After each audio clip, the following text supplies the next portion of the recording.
mziki unaundwa. Kwa hiyo hamwezi mkafika tu ukakutabiti ukaingiza vocal ukaondoka. That's not me.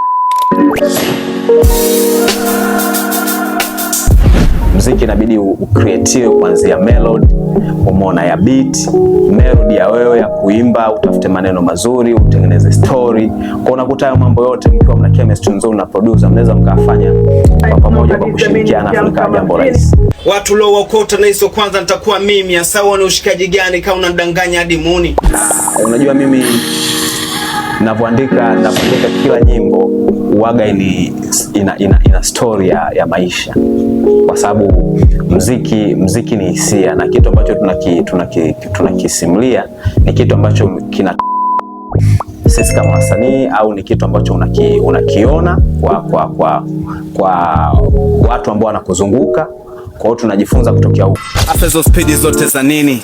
Hii njia wanapita wanafunzi na wanapita wazee. Hii njia wanapita watoto. Tunapita watu na akili zetu na wajinga kawe.